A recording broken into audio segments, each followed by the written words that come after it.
Religion, a concept that has existed for many years before us and will exist for centuries after us. Even then, it is something I find myself struggling to grasp. I don't fully understand religion, nor do I feel disciplined enough to follow one. But even then, I cannot deny the power it holds. I come from a Hindu family and was raised in a Christian school. I've had the privilege of being part of both worlds. To some degree, I feel inspired and in awe when I get a glimpse of just how truly devoted others are towards the religion. Let me share a story with you. I knew a girl, 14 at the time, Christian. We used to talk about our day to day lives together, nothing too special.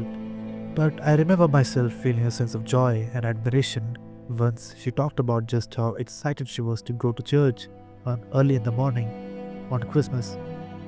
Whether you believe in the existence of God or not is up to you, but there's no denying the power he holds over us.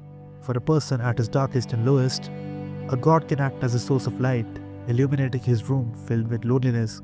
However, this concept has a duality, as the same man can also turn to God, pointing fingers, blaming him for his condition, his predicament, feeling betrayed, that all his years of wholehearted devotion were for nothing. But then again, is that really God to blame? Let's go back to the 14-year-old girl. A few months prior to the Christmas morning she was so excited for, during a family gathering, she was molested by her cousin older than her from the same faith. Heavy, I know, but that girl didn't blame God for making her go through this. No, she blamed that guy for being a weirdo. And that is the case with any religion. I don't know much about Islam at all, but whenever I feel a great sense of struggle moving forward in life, I find myself listening to Kun Faya Kun on repeat. That is the only song that fills me with hope nowadays. Not to mention just how beautifully the brotherhood and love is depicted in that religion and the music video for the song. Same with Hinduism. For a mother sitting in a hospital as her son is in the ICU, her husband can only comfort her. The doctors can only give her factual information. But God, He's the only one who can give her hope in that moment. The only one who she truly believes she can listen to. The only one who she believes can listen to her. Who the only one who she believes can fix her sin. So she prays. Are the prayers ever heard? Who knows? But is there any other way the woman can feel at ease? Not at all. There are the plus points, but you'll also hear in the news about all the riots that have been caused and continue to take place throughout the country in the name of religion. But that's the people, not the religion itself. In my personal experience, I had never been much interested in the concept of God. Not because I'm against him, it's because I don't really understand the concept. Another story for you. Last year, my ex was at our house. We were searching for something when we entered a room that can be considered a mandir. And once she realized that, she scolded me for not telling her sooner. Why? I asked.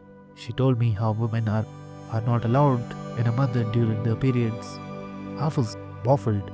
Why would God not accept a human being for going through a natural process that should technically be brought into existence by God Himself, right?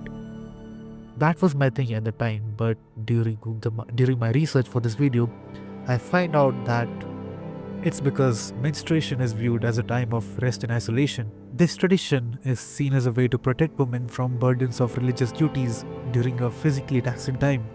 Some might consider this practice to be old-fashioned, and I will agree with you, but that's just the rules. My ex was from a rural place after all, so there it must have been a common place. I guess my scoldings were justified.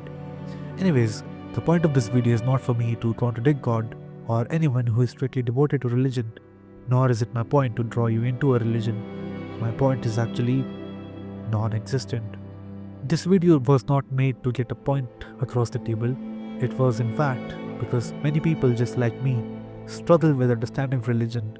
Some people might even turn away from religion due to their lack of knowledge. Some people might reject religion after gaining knowledge about it and feeling misguided by the society.